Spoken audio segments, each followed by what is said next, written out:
Hi, this is Scott Wilkinson, host of Home Theater Geeks. In episode 337, I chat with journalists Mike Heiss, Mark Henninger, and Robert Heron to recap what we saw and heard at CES 2017. So stay tuned. Netcasts you love. From people you trust. This is Twit. Bandwidth for Home Theater Geeks is provided by CashFly at CACHEFLY.com. Hi, this is Leo Laporte, and once again, time for Twit's audience survey. We'd really like to hear from you. It's only going to take a couple of minutes, really. That's all. Just go to twit.tv/survey and let us know what you think. Your anonymous feedback will help us make Twit even better. And thanks for your continued support. This is Home Theater Geeks with Scott Wilkinson, recorded January 19th, 2017. Episode 337, CES 2017 Roundup. This episode of Home Theater Geeks is brought to you by BarkBox. BarkBox paw picks the best all-natural treats and innovative toys for your dog and ships them right to your door. To receive a free month of BarkBox with your 6 or 12-month subscription and free shipping, visit getbarkbox.com/twit. And by Zipcar. Zipcar is the largest car-sharing network in the world.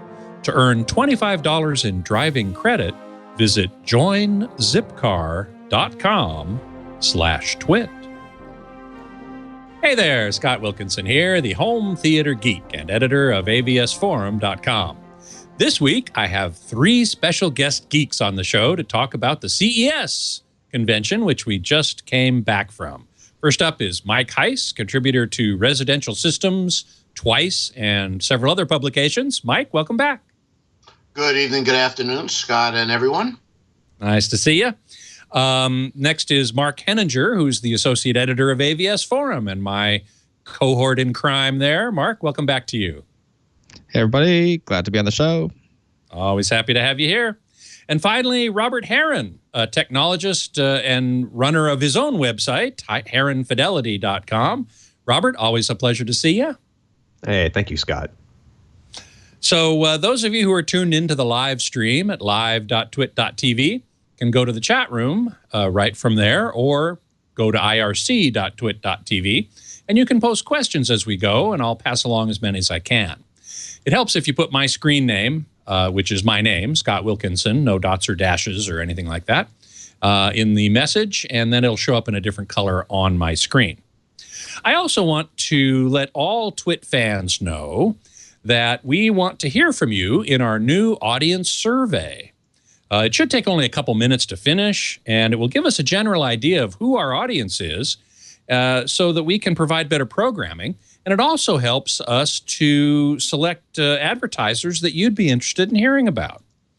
Of course, many of you take privacy very seriously, as I do, and we want to make sure that you understand we promise to always protect that. We do not identify you in any way in the survey. So head on over to twit.tv/survey now, well, after the show. And we thank you very much for your input. Okay, so we're here to talk about CES, which we just all came back from, and boy, our dogs were barking at that point, I'm sure. I don't know if do any of you wear a pedometer? I put 25.5 miles on mine. I was pushing about 7 or 8 a day. 7 or 8 a day? That's more than me. I always forget my phone tracks all that stuff until I'm on one of these tours, and then it was about every 15 minutes. You walked another mile. You walked another mile. Mike, what about you? Nah, I got to get one of them pesky watch things, and I forgot to turn on Google Fit, so I can just say I walked a lot, and I caught the official cold of CES. Oh, man. I actually caught it just before I left, so I think I was immune when I was there. Mark, how about you? You must have walked a few miles. Yeah, I don't know how many miles. I do know by steps. It said about 18,000 steps a day. Well, you went over your 10,000, so that's very good. Right. The first day was crazy. I couldn't even take any transit. There's total traffic jam, so I decided to walk to the casino. You know how that is in Vegas too. Oh yeah. Man, you try to take the monorail or a cab, and you're waiting an hour in line, and you're all jammed up. So yeah, I'm not surprised you walked from your hotel over to the convention center. I was very fortunate to stay at the Westgate, which is next door to the convention center, and it's still a lot of walking. But it wasn't quite as extreme as some. One of the impressions that I sort of wanted to start out with here is the fact that the number of TV manufacturers, at least the familiar names, shrank this year. I mean, Panasonic had virtually nothing. As it turns out, they did have something, Robert. We're going to talk about that in a minute. You have a nice picture of it. And Sharp essentially wasn't there. And I remember, I mean, this was my 26th CES, and they celebrated their 50th anniversary this year. And so I remember Sharp having a huge booth with tons of TVs, and Panasonic as well. Really, the only stalwarts left are at the show anyway were LG, Samsung, and Sony. Did you guys feel that or notice that, or was it just too much going on to even think about? No, it was pretty obvious that the three legacy brands are the only left remaining legacy brands. But I think that what that tells you is that companies like TCL and Hisense, if they can figure out their deal with Sharp, and even Westinghouse and folks like that, they're really, and Vizio, who was not there publicly, they're really making a move on the first-tier market. Yeah. And also this company, Leico, also a Chinese brand, coming on strong. The Chinese brands in general, Leico, TCL, Hisense, were coming on pretty strong. So, I think that we have more to see from them as time goes on. It's the brand consolidation, too. You mentioned Leico, and their purchasing of Vizio was, I think, in a sense, a bigger deal than, in essence, what Hisense is doing with the Sharp brand name specifically. There were a couple Sharp TVs on the floor, in a sense, if you went to the Hisense booth and looked carefully.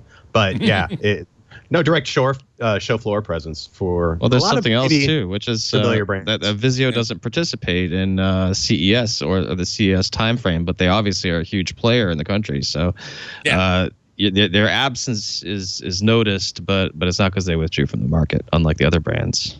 Right. They just withdrew from CES. Yeah. What's interesting though is about the time that all the new sets we just looked at will start hitting the market. That's typically when Vizio will have a private event where they will show off something brand new. So I think I don't know what the marketing budget is per se, but if you're going to pick and choose one thing, why not just have a glorified event for yourself where you can be the star of the show rather than maybe be lost in a crowd of some of the high-tech manufacturers who are really doing crazy things that you aren't going to be able to really compete with maybe this year if you're going for more of a value product line. That's what the phone guys and the computer guys do. Totally. Really? Totally. Yeah. Who doesn't like going to Barcelona every year for the World Congress for cell phones? Really. Hey, I'll go. Sure. Why not? Well, one of the big stories, and there were several, and I have to say I thought CES this year was quite exciting with a lot of interesting stuff. One of the stories was the continuing development of OLED or OLED. LG announced its 2017 lineup, including the W7, the wallpaper OLED. And we have a couple pictures of that to show you. There's one just of the TV out in the booth. And one I took of John Taylor, who's the director of marketing or communications in their suite, showing that this TV is so thin it's actually bendable. And it fits up against the wall. It's like, there's less than 4 millimeters from the wall to the front of the screen. Magnetic bracket. It's beautiful. Yeah. I love the weight on that for the what was it? About 27 pounds for the 77-inch, and I want to say it was under 20 for the 65. Meaning that literally that's a TV you probably don't need to hit a stud with. You could literally hang that on drywall and be comfortable with it. And I checked out, there's a commercial version of that panel already available that comes with just a standard breakout box. But Probably not something for the consumer. Right. Although maybe so, because the consumer version has this Atmos sound bar, which also has its the TV's inputs and processing. So that's all in this Atmos sound bar. Mark, you must have heard the sound bar. What'd you think? Well, it was not my favorite demo, but it's show conditions, and the room that they had was all reflective surfaces. So what did I think? I mean, I definitely heard height effects, but I didn't hear that much bass. I asked if they had a accessory subwoofer for it, and they said no. So my thought is that wouldn't be enough for me, but I mean, I guess for a speaker system that comes with the TV, it's obviously pretty elaborate and fancy. Yeah, I know that some people. I'm sorry. Go ahead, Mike. It's the ultimate bedroom TV. From a marketing standpoint, that's Dolby and LG and some of the other guys, Sony, where you've got Dolby Vision now, and by having an Atmos sound bar, you can sort of say, well, gee, it's full Dolby cinema. True, but the just problem, a marketing thing. Yeah, the problem with it though is that you can't abandon the sound bar. You have to have it there because it's got all the inputs and all the electronics for the TV. So you can turn it off, I guess, and not use it, but it's a big honking thing, and so you have to have it there, and it connects to the TV with this thin little cable that can be kind of invisible, and that's not the only company that was doing that. Samsung had that as well. Samsung had that as well. It's a function of design, though. In order to have just the OLED panel all by itself with no other inputs to make it as small as you can be, you have to put everything in an external box. And at least for this year, I do find it kind of unfortunate that a lot of people will want that TV, but a lot of installations just simply won't work with a cable that's not in-wall rated even. That has to flow through it. So you'll have to put in a high voltage conduit if you want to do an in-wall. I wouldn't even bother with that, though. They have plenty of other designs that are nearly as thin that you can, easily mount Atmos soundbar. The thing about an Atmos soundbar is you have to have upfire and drivers on it, so it has to protrude the way it does, and that's what makes it weird. I mean, I don't know why there wouldn't be an option basically that doesn't require you to have the soundbar, and it's just a much smaller, lower profile box. Mm-hmm. It looks weird. I mean, but all of their TVs I don't know what Atmos else to say. Audio. So I'm sorry, what's that, Robert? All of the TVs have Atmos audio this year. So all the LGs did, yeah. Yeah. So it's kind of a shrug moment. We still don't have HDMI 2.1 yet, so we can return that audio to an AVR system. But that's not. Well, I thought that the LG TVs were able to send an Atmos bitstream out of HDMI ARC currently back to the receiver. Is that not true? That's not a function of the current spec for ARC. Now, that's what specifically is mentioned in HDMI 2.1, the EARC, that adds support for the object-based formats. Yeah. But unless that was one of the big questions of the whole show is, you guys are throwing Dolby Atmos, blah, blah, blah, blah. How are we going to get this back to an AVR if it's app arrive within the TV or a connected device? And nobody had an answer for that. So, well, Vizio says they do that. I mean, I can't say I've had a Vizio in my home and done it, but that's absolutely considered a feature that it's somehow getting Dolby Digital Plus with Atmos. No, Dolby Digital Plus, no problem. I'm talking but that carries Atmos. That also makes the case for still using an AVR and external streaming. If you want Atmos, don't use the streaming capability in the TV. Use a Roku or a whatever. That's the point. So I think for putting the W series above a mantle or have that soundbar sitting there or in a bedroom, great looking installation opportunity. But for anything else, I'm just going with one of the other many thin flat designs they have, particularly the glass backed ones are my favorites just for the rigidity of that surface it's mounted to. Yeah. Go ahead. Not to let what Robert said go without mention, that a lot of the Cedia folks had their shorts in a bind about the fact that the cables were not in-wall rated. And I asked Samsung about that, and they said, what's in-roll rated? They didn't even know. The other thing we should mention about the W7 OLED is it doesn't even come with a stand. You can't you can't put it on a tabletop. You have to mount it on the wall. There's no other choice. Does a fiber optic cable have to be in-wall rated? Isn't that just more to do with electricity? See, that's no. It has to. It's the jacket, and if it's not an in-wall rated jacket, you can't run it in the wall. And also, the CD guys were also kind of tanked that it was a fixed cable. It was one length or the other, but you can't cut them to length and splice them. There's also power going to the TV through that cable. So there is some electricity. There isn't? If we're talking about the LG, yes, there's power. That's a ribbon, which is totally different than the Samsung cable, which I think is what Mike is talking about. That's the little Samsung signal only. Yeah, just fiber optic. Right. Coulda Woulda in the chat room is asking, did you see any SDR to HDR conversion on the LG OLED? Does it make it worth buying over the 2016 OLED? I saw it in the Sony black box demo, and Sony's image processing. I mean, that was one of the highlights of the demo, is that we take all content now and convert it to an HDR-like viewing experience. So you're gonna get that peak brightness out of all the content you look at now. However, they had it set up to where they had the sharpness jacked up so high with the noise reduction cranked up to really show off the capabilities of the processor with subpar content. So that wasn't my ideal demo. I think it probably has a very capable processor, but I was just simply looking at canned demos at the time. So yeah.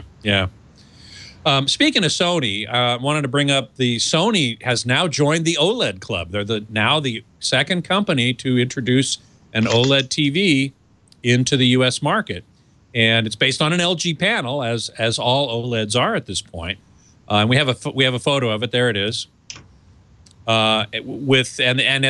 As Robert, as you mentioned, the X1 Extreme processor, very, very powerful processor, which is one reason why they can add Dolby Vision to this and to their LCD TVs with a firmware update, because they have enough processing power to do it. So I was told. So that's going to be kind of cool. The other really interesting thing about the Sony OLED is the feature they call acoustic surface, in which the actual screen of the OLED is the speaker. They put a little driver, a little actuator behind the screen, two of them actually, and they vibrate with the audio, and the whole screen vibrates and sends you the audio. It's ingenious, actually. Not brand new. It's been around for a while. Mike, you mentioned to me offline NXT, which made a speaker sort of like that many, many years ago. I wrote about them. It must be 20 or 30 years ago now. But this was the first large-scale implementation. Now, Mike, you went into the LG display room. I missed that one. But they were showing the same thing. So tell us a little bit about it. Yeah, and excuse me, just for clarification, this was LG Display, which is an affiliated but separate company. They are who everybody buys the panels from. And they had a really interesting demo, and it's two little flat transducers that sit on the back of the TV. But I don't know if you can show the picture, but they had one laying flat on a counter, and they put little plastic beads on it. That's called LG CSO, flat beads. And it was really cool. If you couldn't feel it at a distance, but if you put your hands on that panel, you could see those little beads, like Mexican jumping beans, and they were literally jumping around. Excuse me, outside of that circle. And actually, Josh, could you widen that out a little bit more, please? Right there in the lower right-hand corner, that's the transducer. That little guy down the low, that guy right there. That's the transducer. And what those other things above it are meant to show is that that's the typical kind of sound apparatus that you'd find in a flat panel. And as Henry Close used to say, there's no replacement for displacement, but they're trying to do away with it with this. Now there's a second picture of LG CSO, which shows the transducer in a woman's hand, and it gives you an idea of how big it is. Yep, there it is. It's not very big. Now, in the Sony OLED, they actually have two of these next in each position. Two pairs. As did the there are LG two pairs. Well, the screen's the actual transducer, so you actually have a lot of surface area. And Right, you have a lot of little surface area. This is just this is like the voice coil, essentially. You know, it's the thing that actually vibrates, and then that causes the whole screen to vibrate. And I didn't Robert, hear it at Sony, but it sounded good. I mean, didn't you say you heard it at the Sony suite, Scott? Yes, I did, and I was surprised. They actually put it up against the LG. I think it was the W7. Well, I suppose I'm not supposed to say that. It was against an OLED with a sound bar. Yes, and it sounded quite a bit better. Robert, didn't you think? I thought so as well. Having that sound emit directly from the screen surface is a dramatic improvement over any audio I've heard where it's emitting from the bottom edge of the screen. Mm-hmm. And the only downside to Sony's design is the fact that along the back of the TV is a horizontal bar that contains the they don't refer to them as transducers. I forget what they do, but a similar technology. But that bar actually contains the two pairs of them that activate on the screen itself, actuators. Then within the base stand, which is like an easel, there is actually where the subwoofer is located. I believe it's 4 inches, a 4-inch sub built into the top, and then that whole back plane is also at the bottom edge of it is where all the inputs are. So you have to leave that stand attached to it. So yeah. In fact, we have a picture of that called Sony OLED Back. It is a glorious design, and I love how it sounded. And yeah, right about there in the center, up near the top, is where the subwoofer is. And even if it's put up against the wall when that's folded flat and mounted, which it has standard mounting pattern on the back, it would still be able to reverberate off the wall itself to help improve audio as well. But that combination of the mid and highs being handled by the voice coils or whatever, and then having that sub back it up, I really liked it. I was impressed, and I thought it sounded terrific for what it was. And that part of it, I think, is Sony's implementation, because in the LG suite, they had a little kind of 8-inch for standing or for sitting sub for the low frequencies. But for what it's worth, when I was touring that suite, one of the executives from LG USA was in that suite also at the same time, and he was looking at this as if to say, we need this too. Mm-hmm. Mark, did you get into the Sony black box demo? Yes, and really like Robert is saying, it's a huge deal as far as the voices coming from the screen itself, to the point where I was having a conversation with Philip Jones from Sony about whether they could have a center channel mode on the TV so that you could actually incorporate it into a real 5.1 system. Good idea.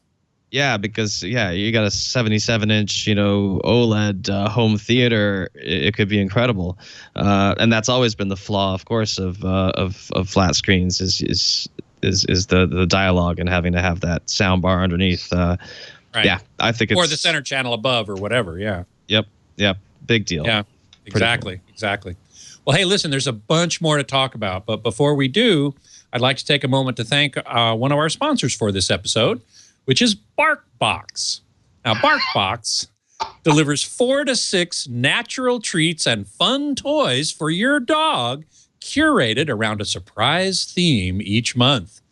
BarkBox paw picks the best all-natural treats and innovative toys to match your dog's unique needs, including allergies and heavy chewer preferences. All edibles are made in the USA or Canada, and 100% of their products are tested on animals, their own. BarkBox is a great way to try a variety of treats and toys from local and small businesses that you may not otherwise be able to find. BarkBox also makes their own products through their Bark & Co. brand. They've shipped over 16 million toys and treats so far. Getting started is easy. Choose your dog size, small and cute, up to 20 pounds, just right, 20 to 50 pounds, or big and bold, which is over 50 pounds. Next, choose a plan. 1, 6, or 12-month plans are available. And finally, get your BarkBox. BarkBoxes are shipped on the 15th of each month. BarkBox will keep your dog engaged, interested, and happy. If your dog doesn't like something in the BarkBox, they'll send you something else for free. Scout's honor. When your dog falls in love with something from the box, you can easily find it again on barkshop.com or the BarkBox app. And you can cancel anytime, and shipping is free in the continental United States. So give your dog the joy of 1,000,000 belly scratches. Get 1 month free and free shipping with your 6 or 12-month subscription by visiting getbarkbox.com/twit. That's getbarkbox.com/twit. And we thank BarkBox very much for their support of Home Theater Geeks. Mike, I knew you'd love that ad. I do too. I love it. I love it. If I had, I'm a dog person. I'm a dog person. I don't currently own a dog, but I have owned quite a few in my time. And this just sounds great. If I had a dog, I would absolutely go for it. I'm glad my wife is not watching. She'll want one. Well, just tell her about it. It'll be cool. Okay, a couple other quick things about OLED. Panasonic showed an OLED, and Robert, you took a photo of it. I didn't even get into the Panasonic booth because I didn't think they had anything that was for me. But there is the Panasonic OLED, which they've showed in the past, but they don't sell in the United States. Unfortunately not. No, that's the Easy 1000 series, and that's with their HDX2 image processor that they claim they had fine-tuned by one of their Hollywood colorists. And the results were, and this is, although that's showing a photo of, I believe, some CGI, of course, but it was, in my humble opinion, the finest tuned OLED on the floor in terms of just absolute image quality with the content they were showing through it. As you would expect, Panasonic does a lot of work in Hollywood. They have the Panasonic Hollywood lab there. Yeah, exactly. So it's unfortunate. And one of the things about that particular design too, they minimize the bezel around the panel, and they incorporate all the audio into a fairly beefy soundbar you see running across the bottom. So that's just not a bass, it's actually the speakers. So that was something I actually appreciated in terms of providing something a little bit better than what you're capable of installing in a skinny flat TV. Yeah, if there was one theme to the whole show, it was truly that there were more screens like the width of your finger or less than I've ever seen in my life, and that made it quite interesting. So many more of them were flat than last year. Yay! LG, for example, no curved screens. Sony, no curved screens. Sony only had a one or two for a little while. Samsung is the only holdout in a number of ways, and curved screens is one of them, although their flagship is not. It's flat. And we're going to get to that in just 1 second. I first just want to quickly touch upon the LG OLED tunnel. And we have a picture of that. And I assume you guys all saw that, right? It was way cool. Super cool. 216 OLED TVs. Mounted in a tunnel. Kind of reminded me of the Fremont Street experience. Anybody who's been to Vegas and been to the downtown area. But these are all 4K OLED TVs. And in a tunnel that was like, I think 40 feet long and 15 feet high, something like that. It was really cool. Super cool. It's funny, but the Fremont Street experience is an LG installed LED display. Is it really? Yes, that's direct LED, which we're going to talk about in a minute. First of all, though, I want to go over a couple of LCD TVs that we saw, because there was some big news there, too.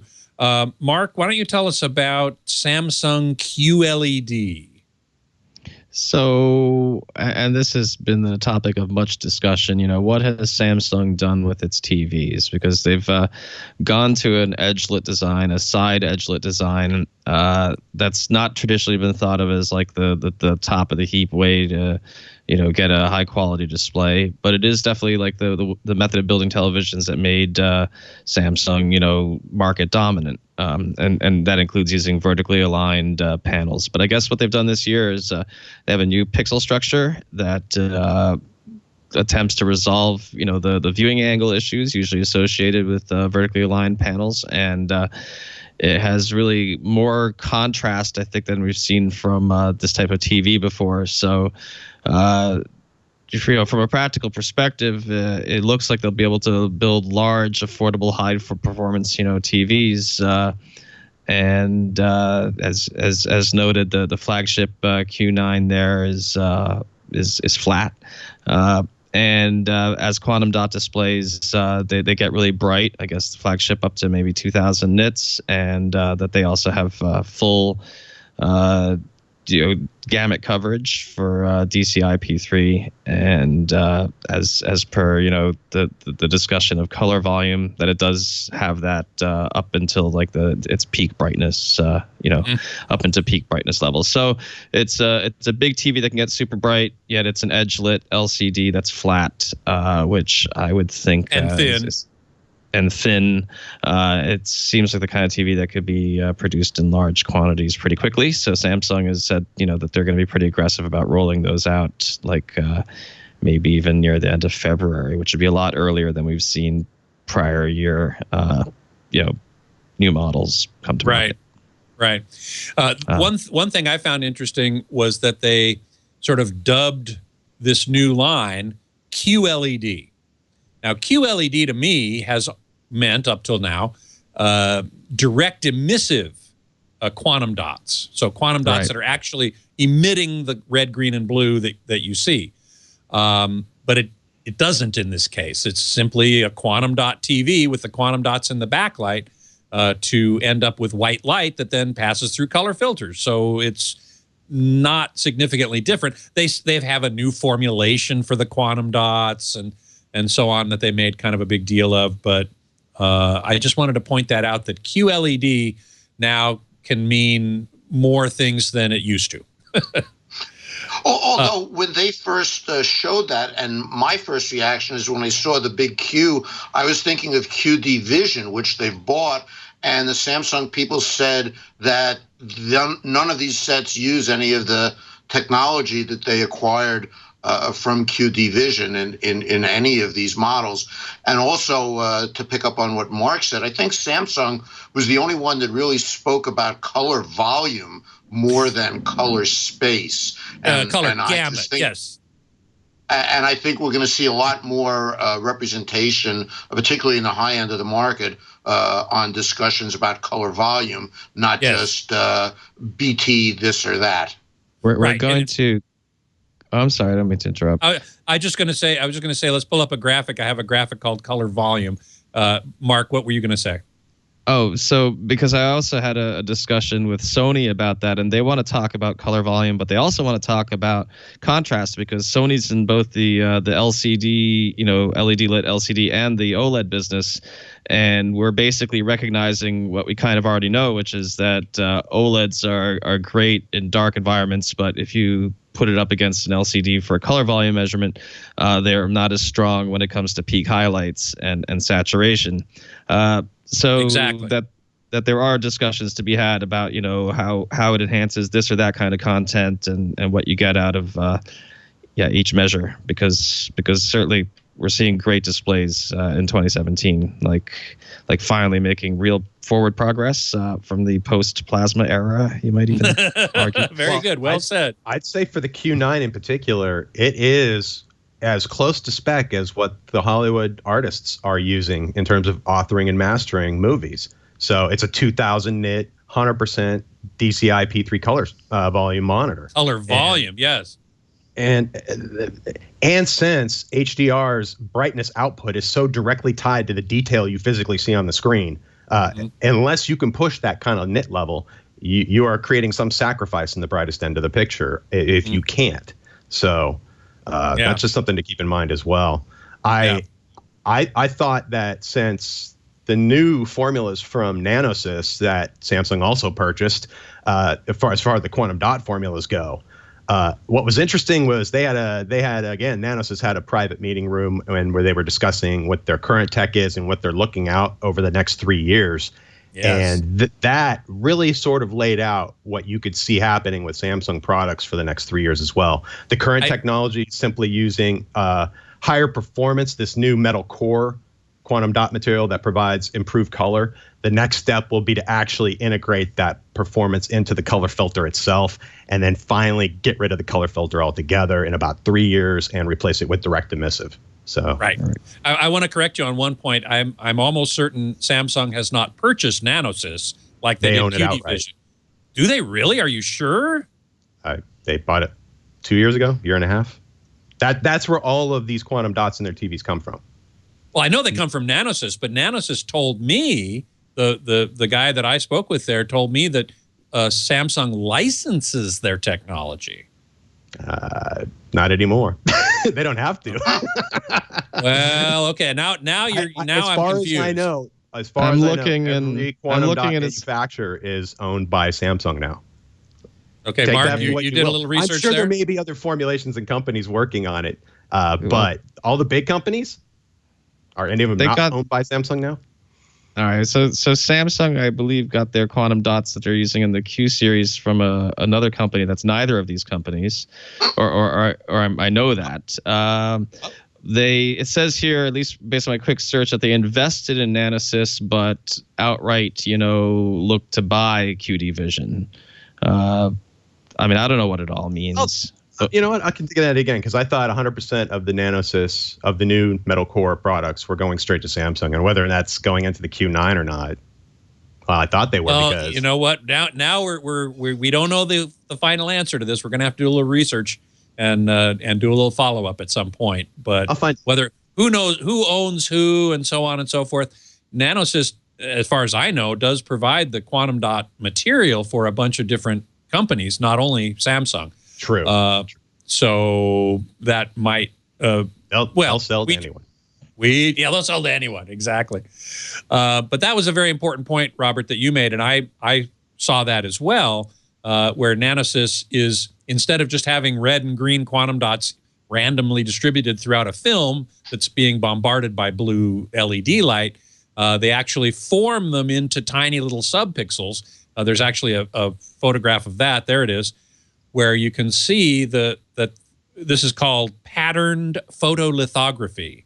And they're actually putting the quantum dot material into a pattern, and that pattern is the subpixels for the TV, and that will get rid of or replace the color filters on the TV. It's kind of halfway towards full direct emissive quantum dot. Yeah, because what is it? They refer to the current tech as photo enhanced, and then the next gen will be the emissive. Photo emissive. And because those quantum dots in the color filter replacements are still being bombarded by blue light from an LED, and then they glow red or green. The key will be then we get rid of another layer, and that will, I think, and we'll see a demo of this, I assume, at CES 2018, and that will go even further toward improving off-axis viewing, because you're getting that light where it's being physically emitted closer and closer to the surface of the screen, and then that next step in 2 or 3 years will be that electroemissive, and that. And the LG guys are talking about the electroemissive as well. Yeah, I could see that happening with a quickness, especially if the OLED guys are hitting 1,000 nits now, and that's really it. So, which, I'm never going to tell a chemist no. They'll figure something out. But one more thing before we leave color volume, and that is I have a graphic I want to show everybody called color gamut versus volume, and this shows what you were talking about earlier. If you look at these two charts with numbers in them, you will see that the 2D gamut, that is the range of colors that the displays can reproduce at a certain luminance level, are very close to the same, 97% versus 96% of DCI. But when you look at the color volume down below, you can see that those same two displays are very, very different. The one on the left, which is a Samsung QLED, reaches 101% of the DCI color volume, whereas the OLED on the right only achieves 69% of it. So what that means is, as the picture gets brighter and brighter and brighter, the colors get less saturated. They become more desaturated. So or it clips altogether. Or it clips altogether. Exactly. Well, I want to get on to audio here, and we've been talking about TVs, but I do want to quickly mention that there were a bunch of UHD Blu-ray players at CES. There were new models from Samsung, LG, Sony, Philips, and most had Dolby Vision capabilities. So even though we haven't had any Dolby Vision Ultra HD Blu-ray discs yet, this seems to be in preparation for hopefully an onslaught in 2017. But the software isn't there yet. And I asked Victor Masuda of Sony, of Sony about that, and apparently it's something that's still, they're working with the chip guys, so that's a upgrade to come. Yeah.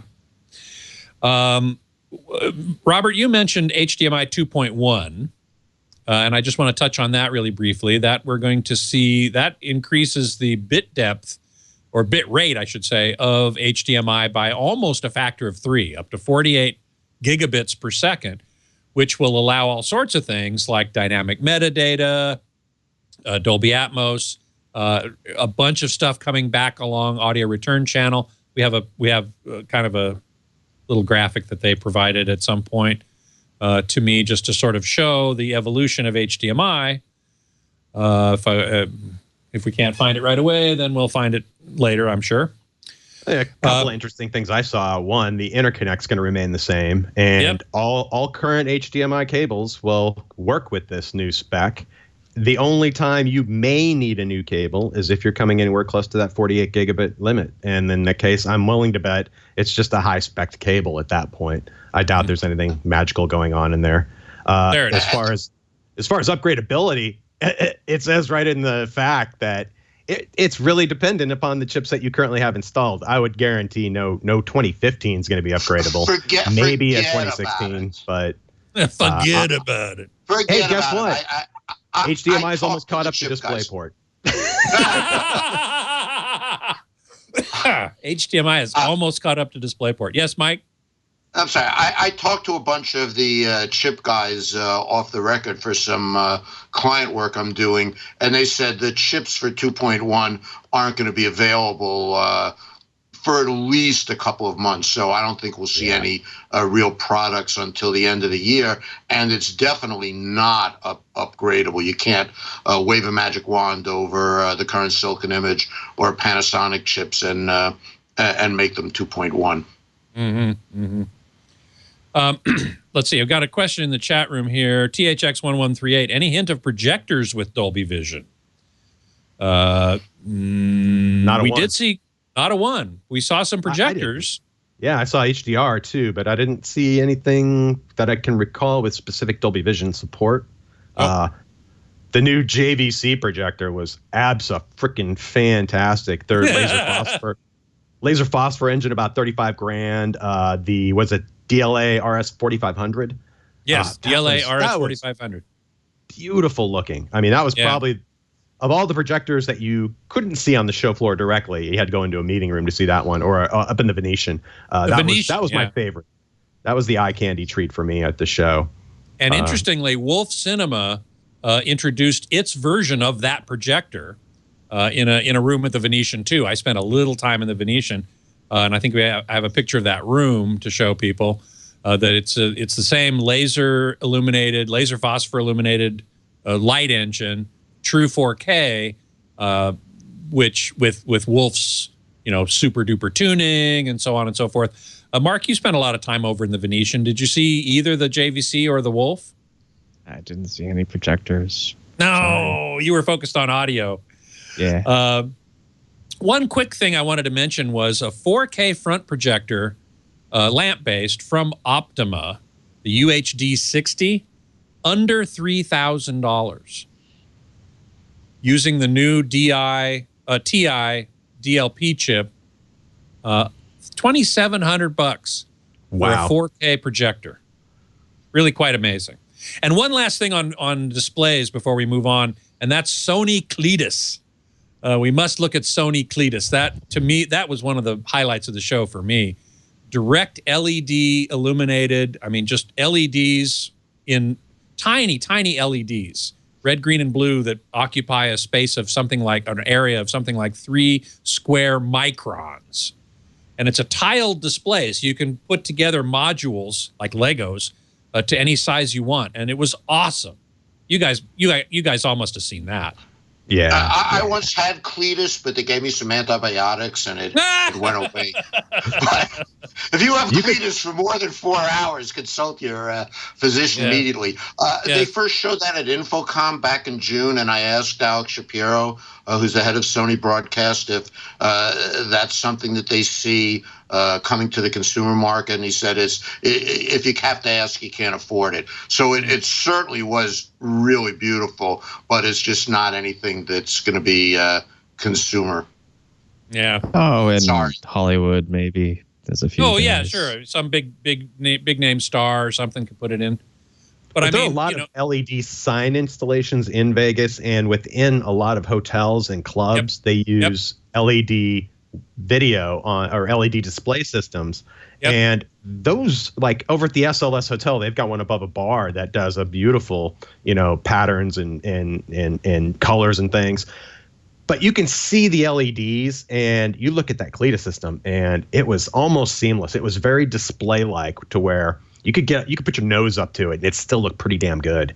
Yeah. They actually let me do that. They got me up on that stage, and I looked right up against the screen. You can barely see the pixels. That thing was 32 feet long, 8 feet tall, and the resolution of 8K by 2K. I mean, it was really astonishing. If you put your nose on it, you can see the individual modules. They're about cell phone sized, and then together they're linked up into a module about 15 by 18 inches or so, and then those are what are applied. That's just one of the best. I don't know if that's practical for an outdoor application. I don't know.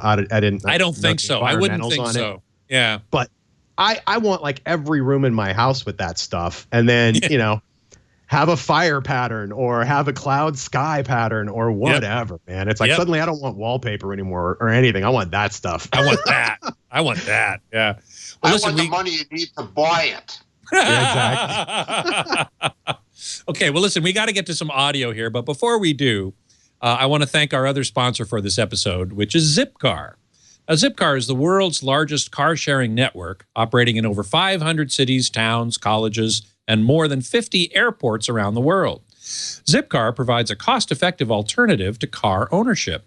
Zipsters only pay for the time they actually use a vehicle and have no responsibility for additional costs. Drive cars by the hour or by the day with gas and insurance included. With Zipcar, you'll have the freedom to choose when and where you want to drive. Zipcar's self-service vehicles are available on demand in conveniently located reserved parking spots in your neighborhood. Reserve your Zipcar in minutes, 24 hours a day, 7 days a week, by calling or visiting the website. Simply book the vehicle of your choosing and unlock your selected vehicle with your Zip card. Zipcar offers over 50 makes and models of cars that range from environmentally friendly hybrids, EVs, and PHEVs, to luxury vehicles, SUVs, pickup trucks, and cargo vans. You'll have the option to choose the make, model, type, and even color of the vehicle you want based on the needs of each trip and the available Zipcars in your area.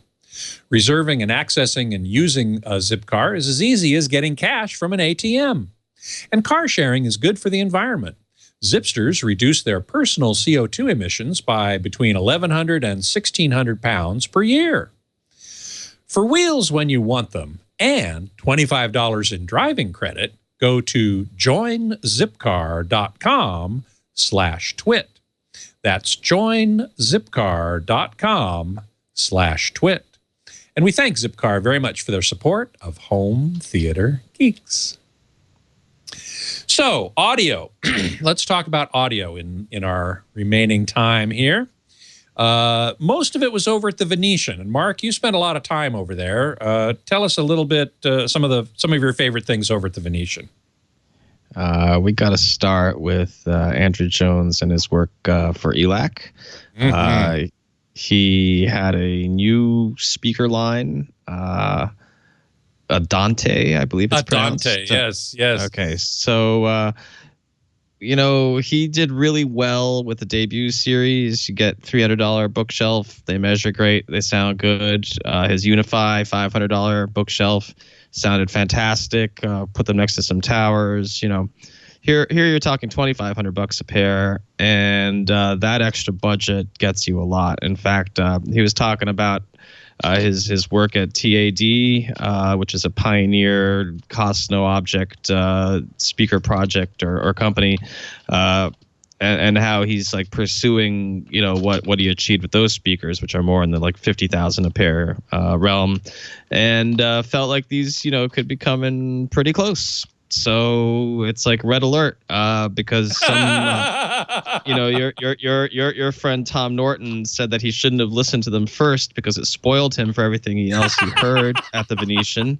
And I also heard another reviewer who had come in from across the hallway where ELAC was showing their really high-end speakers and saying straight up that Andrew's work sounded better. So that really was, and I agree. I sat there. I was like, geez, this is phenomenal. Yeah, these are phenomenal speakers. Yeah. I heard them too, and I agree with you completely. Mike, did you get over to the Venetian at all? I did, but I leave the audio to you and Tom. I'm more on the video side. Okay. What about you, Robert? Did you hear the ELACs? I did not. My buddy Pat does, and he has been so anticipating the B5s and the Andrew Jones design, and I think we have a set coming in pretty soon, and I just can't wait to listen to it. But I go back to some of his work he did with Pioneer as well, and just some of the great value designs he's made. Tremendous. It's just like, so anything he's working on, I'm definitely taking a look at it. For my doings over at the Venetian, there was so much good stuff. I have to say, one, I didn't really know anything about Emotiva, and having a chance to meet that company and look at how well respected they were among the other manufacturers there, that was kind of neat. I really dug that. And there was a gentleman named Mr. Keel who had worked, I believe, with JBL back in the day, Don Keel, who has done some speaker designs. And he currently, I want to say, is with Dayton, not with Dayton Audio, but he has a speaker line he's selling through Dayton Audio that he designed that are based upon a sound technology developed by the military back in the 70s for sonar systems, and it's an array line design. And he's come up with a way of shading or tuning the volume output on the array in such a way to create these floor standing speakers that really had no sweet spot. The sweet spot was freaking everywhere. And we have a picture of that called Array. Oh, totally. This is the new affordable model that he's come up with, a more affordable. This is a $900 kit you can buy and put it together yourself, or for a couple $100 more, they assemble them. But the beauty of that design is because of this, the speakers at the ends of the array are running at about 12 dB below the speakers in the very middle, and they scale in and out that way. So say you walked toward that speaker and your head was up near the top, it would still sound about the same because up where your head would be, those speakers are tuned down a little bit. And just that ability to put audio all over the room without a significant like hard tweeter spot where it only sounds good right here and things like that. Now they have an older design from a year or two ago that incorporates like 100 little half-inch drivers that can do from about 500 hertz up, and those are about $3,000 for the kit. And this at $900 is more in my price point, and just the sound quality I was hearing out of it. And he's got some clever videos online to take a look at as well. But that was pretty neat for me. Mark, did you see those? I did not, but we got to talk about the Lexicon SL1s since we're talking about the sweet spot. I did not hear those speakers. There's a lot of audio. It would be impossible, I think, for one human to cover everything that's at the show. Agreed. That's audio related. Agreed. But tell us about the Lexicon SL1, because that looked pretty darn awesome. Holy cow! So first thing was that I had the privilege of being the first journalist to hear these things, and it's a pair of speakers, and they use DSP and beamforming technology, which involves using cancellation to create discrete beams of sound. And what you can do, there's another graphic here that shows a tablet app. You can actually bring the sweet spot to you, even at a dramatic angle like you see there. It'll adjust. It'll change the size of the beams and the intensity and the timing, and you can just create imaging right between those two speakers as if you had optimally spaced speakers. You could do that anywhere in the room.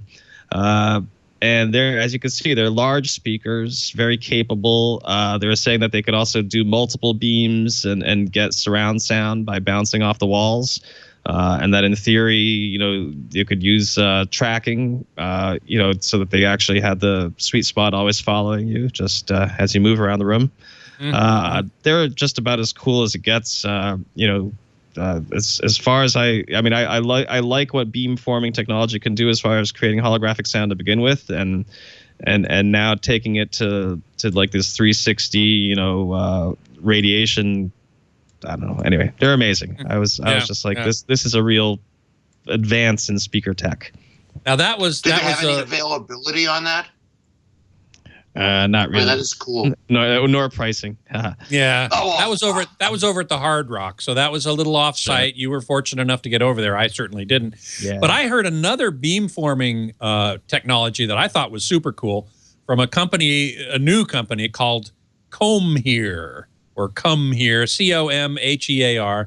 The technology is called MyBeam, and they put an array of little drivers in a soundbar-like thing and do the beamforming to give you a binaural experience. I've got a couple of pictures. First one is called crosstalk. So this is a normal two-speaker situation where the left speaker, the sound reaches your left ear, and the right speaker sound reaches your right ear, but they also cross over and reach the other ear, each of them. And so what beamforming lets you do in this case is to narrow the beam coming out of an array of drivers, and that's the next picture, to basically isolate the left channel for your left ear hears it. You get a little bit into the right ear, but it's down by, I was told, something like 45 dB, so it's a lot. And the right channel goes into the right ear, and you get much more of a binaural experience. And I listened to it. There's a great binaural recording by David Chesky, who runs Chesky Records and HD Tracks, and he had a recording of himself.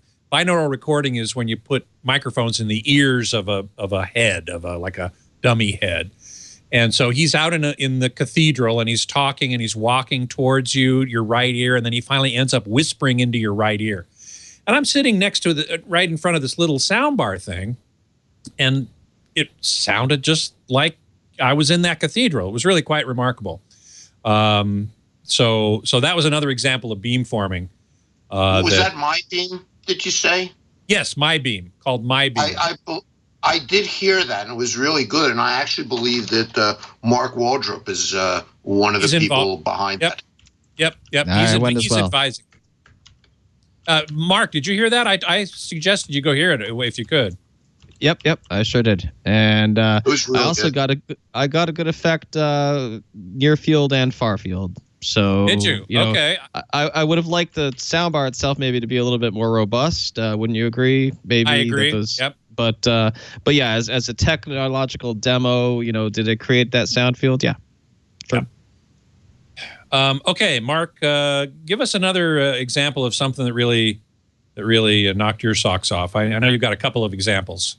Well, I mean, I got to give credit where it's due. So MBL was there, and they had new electronics, their Noble line, and it's all incredibly unaffordable stuff. And it was, and it was running their Radio Staller speakers, which have been around for a while, but the electronics are all new. And they were playing these, what was it, 24-bit, 88.2, yeah. Yeah, and purportedly they were like direct recordings off of like early generation Studio Masters, and it just blew me away with the demo. I mean, I wrote about how listening to Thriller, I had goosebumps literally for the entire song, and near the end they got even more intense, and I was like, this is ridiculous, because I usually, just I don't have that kind of like physiological reaction to listen to music. So that was just a phenomenal stereo. And, I mean, I don't believe in magical amplifiers or anything, but obviously just incredibly well engineered and capable and rich people stuff. Yeah, very rich people stuff.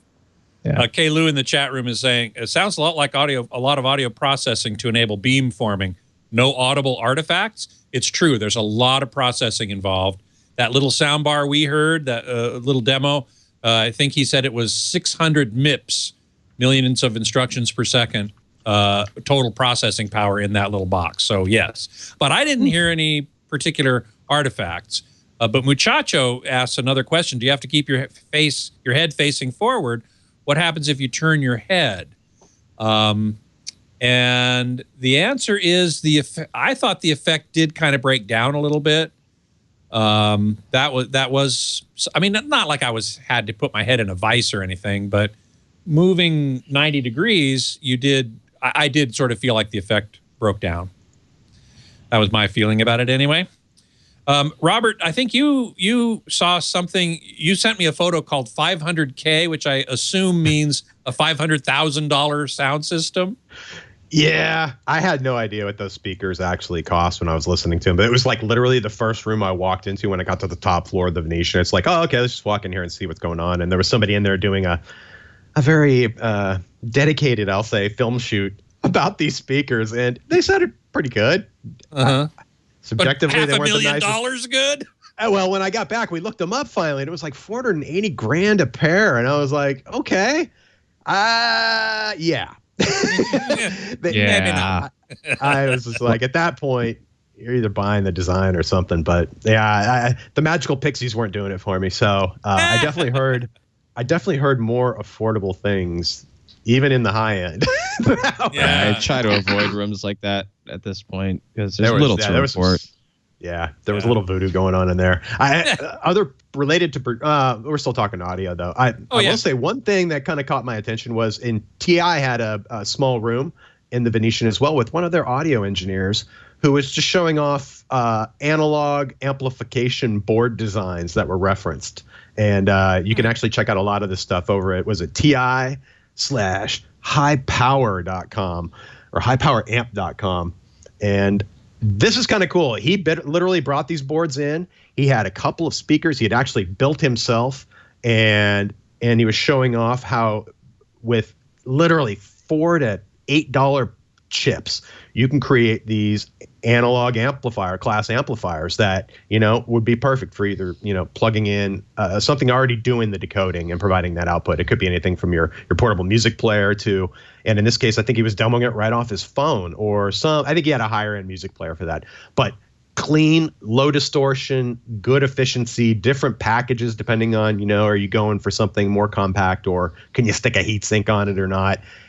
Generally, if you're competent at all with soldering and board designs, look at this stuff because he made it seem very simple. Granted, I'm not a chip designer, but I can actually take a board or two and put it all together and make it all wired up and make it work right. So that was just really neat. And that was a cool demo to see some of the internals and kind of demystifying what actual part prices are and things like that. So I was super thankful for it. Yeah. Could have and went also, in the chat. I'm sorry, go ahead. One other thing, it happened to be in this room, but I saw this particular tweeter design used throughout a lot of new speaker designs, was a type of like air moving ribbon style that I guess had come off patent a couple of years ago. And so now people are starting to using it. Everyone's using them specifically because it provides, it's not necessarily higher performance, but it is much wider in the sound field. And that gentleman at TI actually incorporated those into the speaker he built. The Emotiva folks had those in their new line of speakers as well. I was suddenly like, what is this cardboard looking thing from the side? And I forget the term, but it's actually some sort of a air motion vibrated transfer. Ribbon. Thank you. That's it. The air motion transfer. Air motion transfer, AMT. Transfer. Which Golden Ear uses as well. And Golden Ear was there with a new Triton model, Mark, right? Yes, Triton reference. So the first speaker did not come in a sock from Sandy Gross. Definitely the new flagship for them. And it's... there they are with Sandy himself. Yeah. And you say, oh, these speakers, don't need subwoofers, but in this case, I mean, those are integrated, powered bass sections, subs. Let's just call them that, and quite powerful ones. So yeah, these are pretty tall. No holds barred, 2-channel speakers, still under 10 grand though. I think it's like maybe $8,500 or so for a pair. But if you add it all up, it's actually you're getting a lot in there. And I've always enjoyed listening to Sandy's speakers. I think it's a really good touch. Do these sound better? Could you tell significantly than the other Tritons, the other floor standards? It's impossible without side by side. I mean, you hope so. They should dig deeper. I mean, just straight statistically, he says that there's more magnet material behind the AMT driver than any of the other ones. So less distortion, higher power handling. I mean, I would think that basically dynamically that they can handle more. Get louder and dig deeper, that you would that's what would come across. I would imagine that it has the same acoustical character as other Golden Ears stuff. I mean, this stuff's pretty consistent. So what you're buying is capability, and in this case aesthetics, because you got piano gloss and it's a different look than they've had to date. Just a quick moment on actual real immersive audio. There were a couple of demos I know of. There was the Oro demo, which they've done the same demo for years, but it is one of the nicer demos generally at the Venetian for immersive audio. Mark, you heard that, right? Oh, I didn't just hear it. I insisted that they play some music that I wanted to play. I started off with some rap, which got like a complaint within 2 minutes. But essentially, we went through my playlist that I use for demoing, or reviewing speakers at home, and covered a bunch of genres. And because I was really interested in how it upmixes music. I think, here you've got an immersive audio format. They charge a premium. There's not a lot of actual material out there. So the upmixer is what we're interested in. And what I like about it is that it has parameters that you can tweak, and that it also pays, I guess, close attention to the music so it doesn't do weird things. And I guess I also think that Dolby Surround Up Mixer is also careful like that, but there are no options with it. And in contrast, DTS's Neural X, DTS X Up Mixer, it's pretty wild. It wants to send everything to the ceiling and make everything like outer space. So yeah, I thought that it was cool. But that was the focus. I mean, I'd heard all the other demos before, like you said, the first 10 minutes, I was like, yeah. I've heard that before. Yep. But no, it's doing good with music. That's the story there. I didn't hear that one, but I did hear the Atmos system in the Wolf Cinema Room. I think we showed that a little bit a moment ago. Not only was the Wolf projector in there, but also audio control electronics and James loudspeakers in a 7.1.4 configuration. And the overheads were really heights. You can sort of see next to that column, kind of a little bit to the left of center. There's a stack of speakers, and the drivers up near the ceiling are the overheads. But it sounded really good. I heard a clip from Miss Peregrine's Home for Peculiar Children with airplanes flying overhead, and it was really very good. By the way, that whole system, including the speakers, the electronics, the projector, the new Wolf Cinema projector, which is like the RS-4500, but it's 50 grand. That whole system is just under $500,000. So again, not cheap. I'll take two. Exactly. Sony CLEDIS isn't that expensive after all. Yeah, really. Sony CLEDIS. I want a CLEDIS with a pair of those Mark Levinson speakers. I'm sorry, Lexicon. Lexicon, yes. Right? Wow. That would be awesome. Did you guys by chance hear the Revel speakers? I think they were the Ultima 2s that were there. F2A beryllium tweeter. Those sounded pretty good to me. Sure did. I don't know, but I would say the best sounding speaker demo I heard, and I didn't hear that many, but for the Audio Quest room they had a setup. I think they were Wilson audio speakers, and they were demonstrating a $3,000 power cable, but the setup was awesome. I mean, there was something about that. Maybe it was the room or the content they chose or whatever. But I had that like the hair on the back of my neck stood up for a moment, and then they were going to swap out the power cable and demonstrate why their cable was better or something. The demo failed miserably, and I waited as long as possible, and then I'm like, I've just got to go. At least I heard the. It wasn't working when they tried to switch it out. It wasn't working. It wasn't that you couldn't hear a difference. No, not at all. I kind of wanted to see that or hear that demo, and I was like, I heard the good part. I heard part A, but part B wasn't happening, so I didn't get back and hear it. So. Well, that leads me to. Oh, so go ahead. Sorry, that leads me to my last question for you guys because we're out of time. And that is, the best audio and best video at the show that you experienced. And Robert, you gave us. Would you say that was the best audio experience you had at the show in the Audio Quest room with the Wilson speakers? I would definitely put that at the very top. That was it was also a quiet environment to listen, and that was as rare of anything at CES. So that made it so difficult anywhere. But visually. Visually, we've talked about a lot of the great things we saw. One thing you could actually see from the show floor was a new prototype 4K laser projector from Hisense. They're bringing out a 4K front projector or a short throw laser projector this year. What's different about this new prototype they showed is it incorporated a second laser system. So they're using red and blue lasers that combine with probably a green phosphor, I'm guessing. That part they were kind of cagey about. But yeah, there you go. They're claiming over 95% of BT 2020 color space coverage with this projector. And for the content they were showing and for the setup they had, that's a light rejecting screen. That's really the key to all of these short throw projectors in normal room conditions. But that color was fan-freaking-tastic. And if they truly are hitting 95/20 of 2020, that's impressive. And I guarantee you that won't be Sony or JVC pricing when it comes out, hopefully in a year.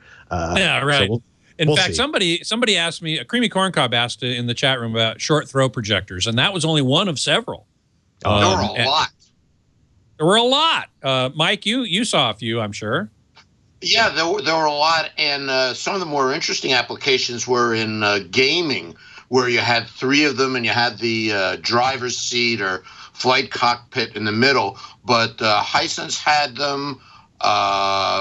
A bunch of the other guys had them. And they were, LG was showing them. They had one of those gaming rigs.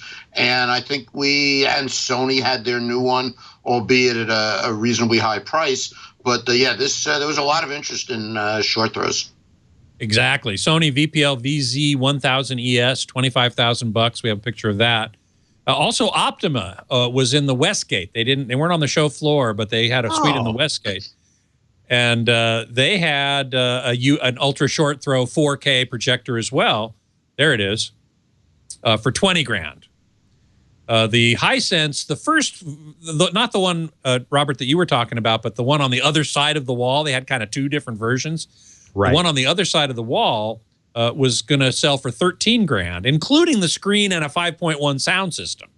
So that was the least expensive one I saw. The Optima Ultra Short Throw 4K, laser illuminated as well for $20K, and the Sony for $25K, which is half of what their previous ultra short throw projector was. So I did get some eyes on time with the LG Pro Beam, their 1080p laser phosphor projector that is they had a PF 1500 last year that did, or maybe 2 years now, that did RGB LED that actually had impressive color saturation and everything like that. This is the laser-based version of it. I love this projector. You can put it on a tripod. It has an ATSC tuner built into it and smart apps and everything like that. It's like the ultimate backyard projector if you have a portable screen, and I use it constantly. And then with things like LED and now laser light engines, you have just superior startup shutdown times and longevity of the lamp. So Yep. And no lamp. Consistency over time. Exactly. That's a big one. Okay, so Mike, what was your favorite sound and picture at the show? I'm going to pass on the sound because, as I mentioned, I spent half my time on video and most of the rest on IoT, which just doesn't really a apply here. But I'd have to say definitely the Sony and the LG OLEDs were really, really impressive. And just not video for display, but one of the things that I just want to throw in as a cool thing was the Mohu Airwave, which was an amplified off-the-air tuner and antenna, and it had Wi-Fi in it. So if you were into OTA, if you're a cord cutter, you put this once in the house, and then it distributes the signal through Wi-Fi to your Rokus and similar. Wow, that's pretty cool. So that was pretty interesting. Yeah. Okay, but so for Best Picture, you're giving it to the Sony and LG OLEDs. Yes, and also when there were some 8Ks, and I did like that Panda, which is sort of an OEM guy that we would never buy a Panda brand, but they had a 98-inch. There you go, a 98-inch 8K 120, so you could watch your Billy Lynn's whatever it is on that. But with at the full frame panel, rate, yeah, wow. There you go, without 5 laser projectors. But that is sort of the resurrection of the IGZO technology that used to be Sharps. Yeah, exactly. There were a number of 8K sort of technology demonstrations. I saw one at Philips. I think Hisense had one, and this Panda one. So, you know. Every booth had an 8K panel in it or system. And also all of the main TV manufacturers were also showing off HLG content delivery live in some way, satellite or local broadcast. So HLG being the hybrid log gamma. Hybrid log gamma, high dynamic range system that does not use metadata. And I just attended a webinar this morning about it, and I'll be writing about it. It's pretty interesting. Oh, that was really good. Yeah, Mike, you were there. Of course. Okay, Mark, best audio, best video at the show for you. The Billionaire Toys, Sony CLEDIS, and MBL. Got to go with it. MBL, you can't. It's hard to go wrong with MBL, man. They sound awesome. Yeah. I didn't hear MBL, so but I would certainly, if I had heard it, that would probably be mine as well. I have to say again, I agree. Sony CLEDIS for me was probably the best video I saw at the show. The OLEDs were beautiful, of course. But remember the tiling technology Samsung brought to the show last year? That reminded me of CLEDIS a little bit, and they were showing it as a dynamically reconfigurable display system. They didn't bring that back this year, so I'm just... And of course, no pricing on that either. So no pricing on that either, yeah. The best audio I heard at the show, I would, believe it or not, I'd have to say it was in the high-resolution audio pavilion in Central Hall. The DEG, Digital Entertainment Group, put together a pavilion, sort of a big booth, with a bunch of companies, including ELAC and Onkyo, a bunch of companies that had high-res audio stuff. But in the middle of the booth, Capitol Records had reconstructed basically one of their control rooms at the Capitol Studios in Hollywood. And they were playing high-res audio, 24-bit 192 kilohertz from Pro Tools through this system and onto PMC speakers. And it just sounded beautiful, smooth as silk, really wonderful. I didn't hear as much audio nearly as Mark did, so I have to have that caveat as well. But that was the best sound I heard at the show. And the Andrew Jones Adante, the ELAC Adantes, were also really, really fine, as was the James Audio immersive audio system. So those were kind of my faves. Well, listen, we're well over time, but there was so much to talk about. I thank you guys for hanging out and hanging on with me. This was, I think, a great CES. I was very happy to see all the stuff there and write about it. And of course, you can go to all of our websites to read our coverage. Mike Heiss, you were writing for residential systems mostly? Well, residential systems and twice the show daily and also Hidden Wires. Okay. So plenty of places to find your stuff there. Mike, thank you so much for being here. Thank you. It was a pleasure. And Mark, you really killed it, man, on AVS Forum. You You were a hero. Seriously. Really great job. Thanks, man. Yeah, that was a really exciting show. It was. I was literally like, I could stay here for another day if they were willing, if everybody else was willing to. I know. So thank you again for being here as well. My pleasure. And Robert, your stuff's on heronfidelity.com, right? Totally. Yeah. And also we do a weekly podcast over at AVXL, AVEXCEL.com. So you can always catch more there if you're interested. Oh, cool. Excellent. And thank you again for being here. I always appreciate having you on. Oh, anytime. Thank you. So you can always find me at avsforum.com as well. You can email me at scott@twit.tv, and you can follow me on Twitter at htgeekscott and also at avsforum, although that's mostly Mark. You can always find previous episodes of Home Theater Geeks right here at twit.tv/htg and on our YouTube channel, youtube.com/twit Home Theater Geeks. Next week, my guest geek is scheduled to be Rod Sterling. He's the chief scientist at JVC Projectors. So we're going to be talking all about projectors, and I'm going to be wanting to talk with him quite a bit about high dynamic range, which is in a much more nascent state even than it is on flat panel TVs, and the great JVC projectors that he has been involved in. So I do hope you will join me for that. Until then, geek out.